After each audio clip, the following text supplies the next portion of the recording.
जय गणेश. नमस्कार. S for Shrikant Deval गोष्ट गावाकडची. आजच्या भागामध्ये आपण श्री गणेश पुराण हे मी कथा वाचणार आहे.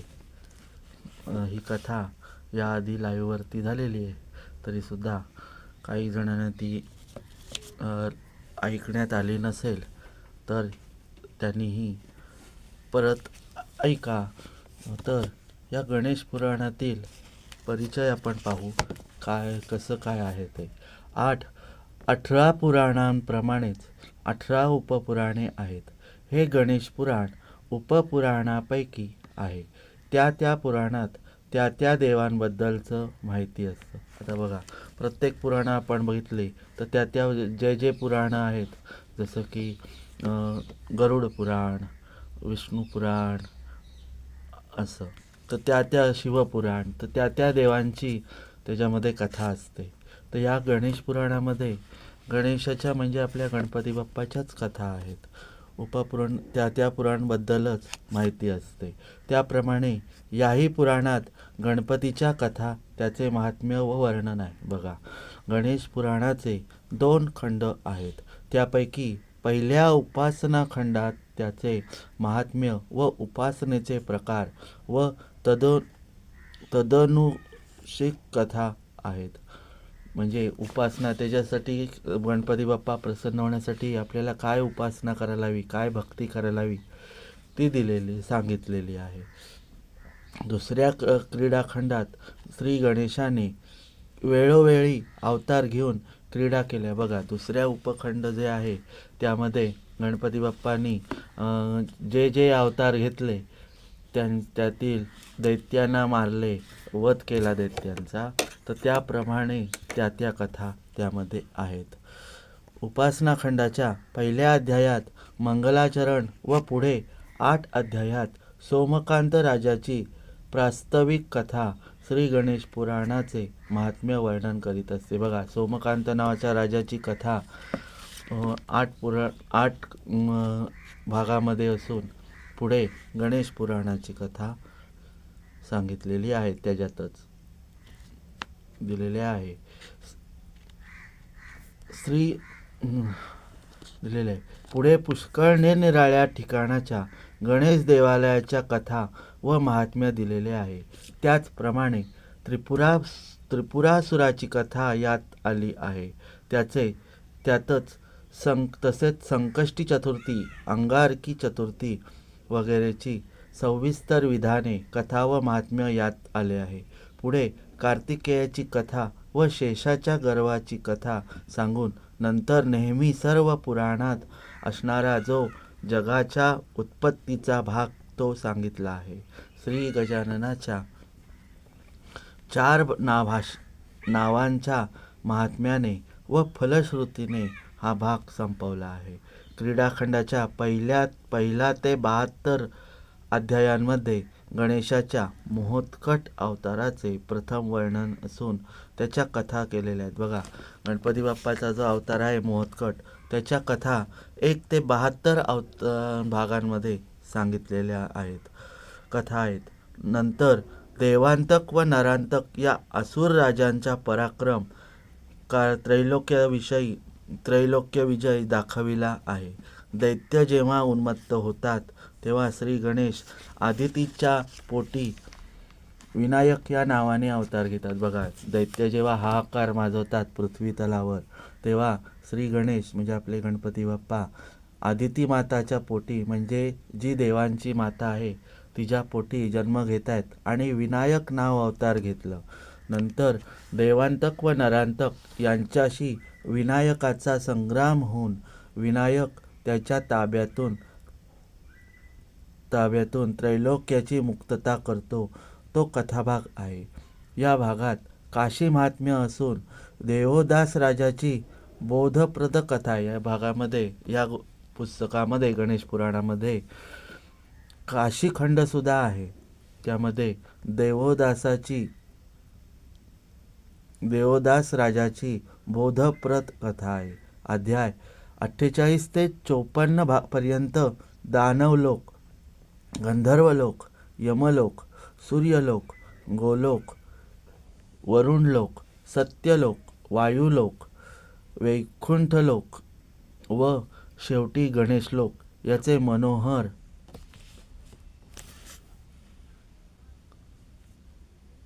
मनोहर वर्णन आहे. पुढील 76 ते 126 पर्यंतच्या अध्यायात सिंधू दैत्य माजला होता.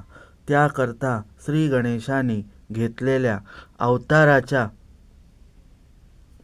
कथा आहेत. यात श्री गणेशाच्या सिद्धिबुद्धीशी विवाह झाला ते वर्णन आहे.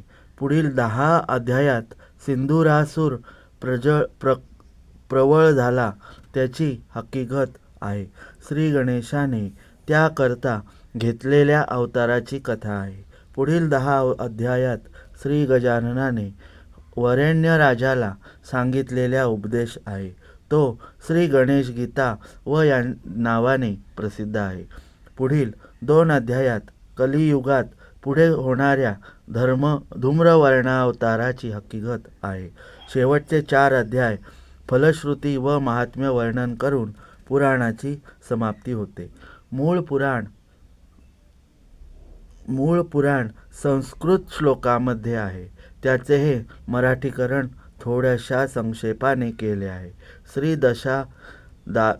दातार शास्त्रींच्या मराठी गद्यातल्या गणेश पुराणाचा आम्हाला फारच उपयोग झाला. त्याबद्दल आम्ही आभारी आहोत. श्री गणेश गणपती बाप्पा मोरया. तर आय होप तुम्हाला हा व्हिडिओ आवडेल. तर आपण पुढे कथेला सुरुवात करू. नमस्कार. श्री गणेश पुराण पुढे चालू. भाग पहिला. श्री गणेश पुराण उपासना खंड. अध्याय पहिला. सोमकांताची कथा. आता इथे सोमकांत राजाची कथा चालू होत आहे. श्री गणेशाय नमः. श्री गणपतीला नमस्कार असो. वक्रतुंड महाकाय सूर्यकोटी समप्रभ निर्विघ्नं कुरु मे देव सर्वकार्येषु सर्वदा. गणपती बाप्पा मोरया. वक्रतुंड महाकाय कोटी सूर्याप्रमाणे तेज असलेल्या हे देवा, माझी सर्व कार्ये नेहमी निर्विघ्न कर. पुरातन काळी अखंड 12 वर्ष चालणारे यज्ञ सत्र शौनक ऋषींनी चालू केले होते. तेथे प्रसिद्ध वक्ता सूत व अनेक विद्वान रसिक आणि श्रद्धावंत ऋषीमंडळीही आली होती. त्या सज्ञात मधल्या वेळी श्रोत्यांच्या मनोरंजनासाठी आणि ज्ञानवृद्धीसाठी सूत सर्वांना अनेक पौराणिक कथा व उपकथा सांगत असत. अशा प्रकारे सूतांनी सर्वांच्या सर्व म्हणजे 18 महापुराणे सांगितली. पुराणे ऐकून गुप्त झालेले ऋषी सूताला म्हणाले, सूता, आपल्यासारखा सरस्वतीचा वरदहस्त असलेला वक्ता खरोखरीच दुर्मिळ. आमच्या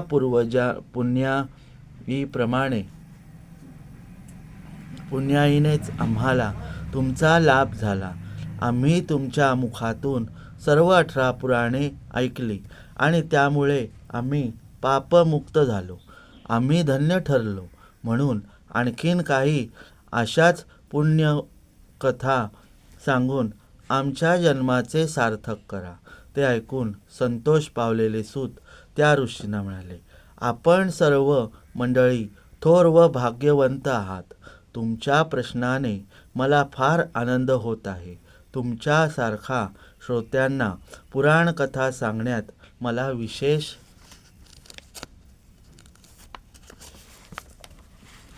आनंद वाटतो. आजपर्यंत तुम्हाला मी 18 महापुराणे सांगितली. तशीच आणखी 18 उपपुराणे तुम्हाला सांगण्याची माझी इच्छा आहे. या 18 उपपुराणात नारसिंह, नारदीय व गणेश हे सर्वश्रेष्ठ आहे. त्यापैकी प्रथम मी तुम्हाला गणेश पुराण सांगणार आहे. हे पुराण मृत्यूलोकात नुसते ऐकणेही दुर्लभ आहे. चतुर्मुख ब्रह्मदेवही तिथे गणपतीचे संपूर्ण वर्णन करू शकत नाही. तेथे मी गणेशाचे महात्म्य व काय वर्णन करणार. सृष्टीची उत्पत्ती, स्थिती व लय करणारे ब्रह्मा, विष्णू व महेश हे गणेशाच्या कृपेनेच आपले नेमलेले कार्य पार पडित असत. पंचमहाभूतेही याच गणेशाच्या आज्ञेने आपापली कामे करतात. माझ्या अल्पमतीप्रमाणे मी हे गणेशाचे महात्म्य तुम्हाला संक्षेपाने सांगणार आहे. आपण हे श्रद्धेने श्रवण करावे असे सांगून सूत पुढे म्हणतात. हे गणेश पुराण प्रथम महर्षी व्यासांनी भृगूने सोमकांतला राजाला व सोमकांतने हे सर्व लोकांना सांगितले. सूत पुढे सांगतात. आता मी तुम्हाला सोमकांत राजाची कथा सांगतो, ती श्रवण करा. सौराष्ट्र देशात नगरामध्ये पूर्वी सोमकांत नावाचा एक धर्मनिष्ठ व अर्थसह वेद जाणणारा राजा होऊन गेला. त्याच्याजवळ चतुरंग सैन्य होते. बुद्धीने तो बृहस्पती सारखा होता. त्याचे ऐश्वर्य कुबेरालाही लाजवणारे होते. तो क्षमाशील, गंभीर व अत्यंत तेजस्वी असा राजा होता. त्या राजाचे विद्याधीश, रूढवान क्षेमकर, ज्ञानगम्य आणि सुबल अशा नावाचे 5 प्रधान होते. ते सर्व कुशाग्र बुद्धीचे आणि अतुल पराक्रमी होते. शिवाय ते सर्व राजकारणात अत्यंत हुशार होते. त्यांनी आसपासचे अनेक प्रदेश जिंकून सोमकांतचा राज्यकारभार अत्यंत चातुर्याने चालविला होता. त्या राजाची सुधर्मा नावाची राणी होती. ती अत्यंत सुंदर असून पतिव्रता होती आणि धर्मशील व अतिथीपरायण होती. अशा या धर्मपरायण दाम्पत्याला एक बुद्धिवान असा हेमकंठ नावाचा मुलगा होता. त्याच्या अंगी 10,000 हत्तीचे बळ असून तो अत्यंत बलशाली होता. अशा प्रकारे चतुर प्रधानासह आणि पत्नी व पुत्र यासह त्या पराक्रमी राजाने मोठमोठे यज्ञभाग करून पुष्कळ वर्षे राज्य केला.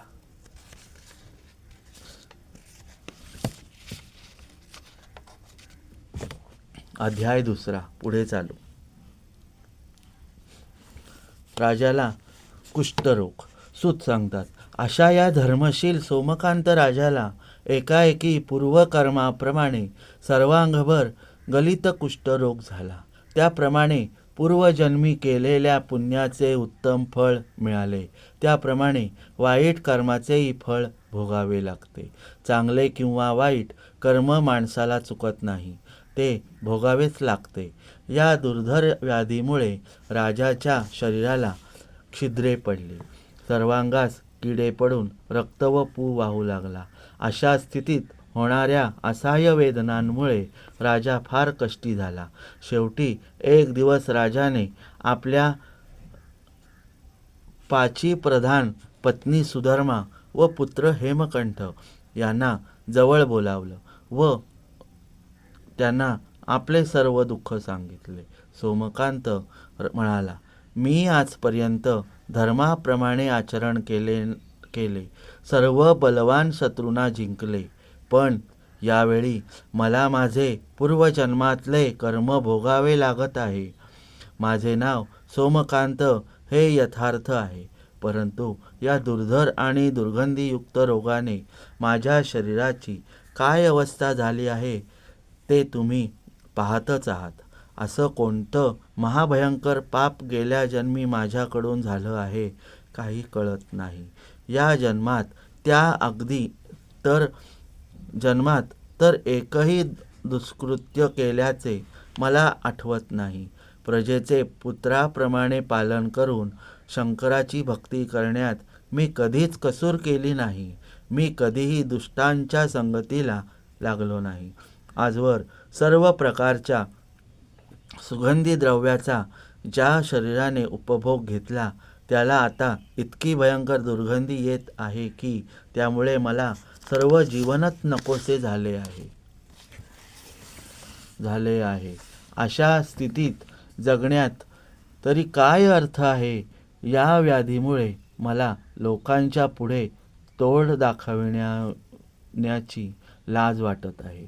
तेव्हा मी असे ठरवले आहे की माझा पुत्र हेमकंठ आहे त्याला मी गादीवर बसवणार आहे व मी वनवासात जाणार आहे. तरी तुम्ही सर्वांनी माझ्या म्हणण्याला संमती द्या. या मनुष्य जन्मातील शिल्लक आयुष्य आता परमेश्वराच्या चिंतनात घालवून माझ्या मनुष्य जन्माचे मी सार्थक करत आहे. अत्यंत निराशेने राजाने हे भाषण केले आणि ते करीत असतानाच तो एकाएकी मूर्छा येऊन खाली कोसळला. त्यामुळे सर्वत्र हाहाकार आणि गोंधळ माजला. लगेच प्रधानांनी योग्य तो उपचार केल्यामुळे राजा शुद्धीवर आला.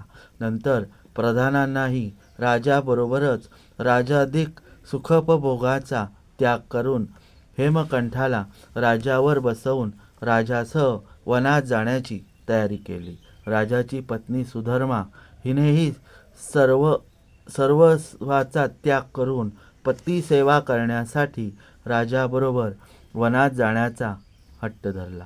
तेव्हा हेमकंठ म्हणाला, आई वडिलांशिवाय राज्य करणे, सुखोपभोग घेणे इत्यादी विषयात मला गोडी वाटणार नाही.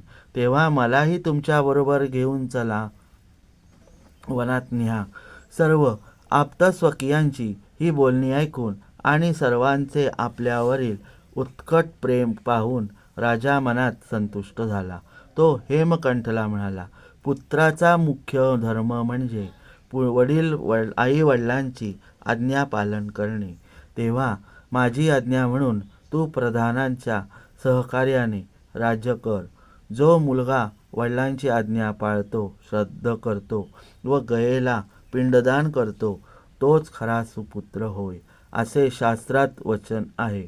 म्हणून मी फक्त माझ्या पत्नीला बरोबर घेऊन वनवास व्रताचा अंगीकार करणार.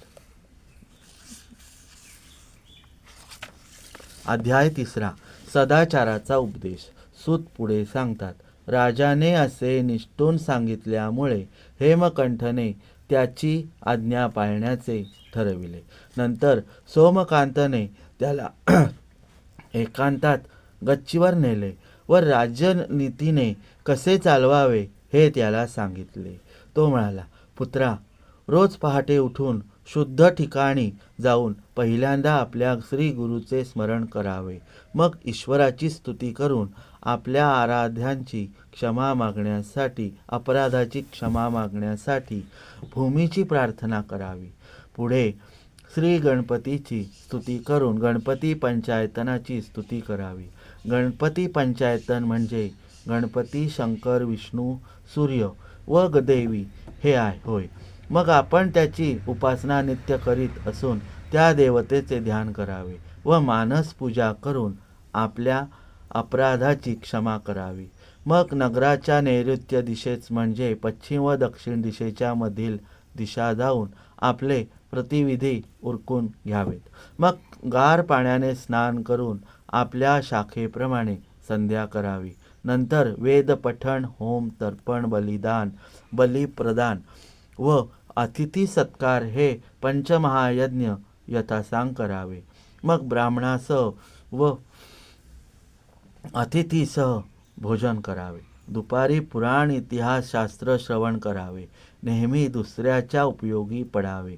दुसऱ्यांची निंदा करू नये किंवा त्याला त्रास देऊ नये. आपण आपली स्तुती करू नये. गुरुद्रोह, वेदांची निंदा, अभक्षभक्षण, परस्त्री सेवन हे निंद्य कर्मे केव्हाही करू नयेत. खोटे बोलू नये. सत्याने चालावे. सृष्टांचे पालन करावे. अपराधांना शास्त्रात सांगितल्याप्रमाणे यथायोग्य करावे. जे आपल्याला समजत नाही ते सुज्ञांना विचारावे. कोणावरही पुरा विश्वास टाकू नये. त्यातल्या त्यात अयोग्य लोकांवर तर थोडाही विश्वास ठेवू नये. विशेषतः आपल्या शत्रूवर तर कधीच विश्वास ठेवू नये. दक्षतेने राज्यकारभार करावा. आपल्या शक्तीप्रमाणे दान करावे. हे राजाचे डोळे असून दूत हेच राजाचे मुख्य आहेत हे समजून वागावे.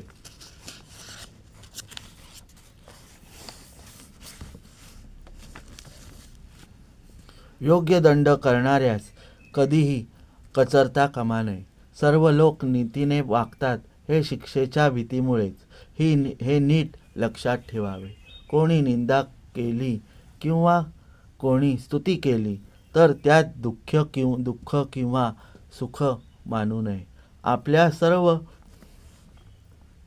मसलती बाहेर फुटून देऊ नयेत. काम, क्रोध, मद, मत्सर व लोभ, अहंकार हे 6 शत्रू ज्याने जिंकले आहेत तोच इतर शत्रूंना सहज जिंकू शकतो. ज्या कोणाची ही उपजीविकेची साधने असतील त्यांचा कधीही नाश करू नये. देवालये, उद्याने किंवा चैत्य यांना दिलेल्या नेमणुका कधीही परत घेऊ नयेत. स्त्रियांना कधीही गुप्त गोष्टी सांगू नयेत. आपले लहान मोठे सेवक नेहमी आपल्यावर अनुरक्त असतील असे आपण वर्तन ठेवावे. याप्रमाणे आपल्या मुलाला सोमकांत राजाने उपदेश केला.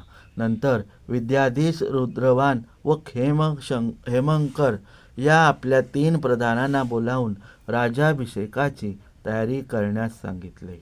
विद्वान ब्राह्मण, कुटुंबीय मंडळी, प्रतिष्ठित नागरिक वगैरे लोकांना यथायोग्य आमंत्रणे केली व प्रथम श्री गणपती पूजन करून नंतर सोमकांतने पुत्राला शास्त्राप्रमाणे राज्याभिषेक केला.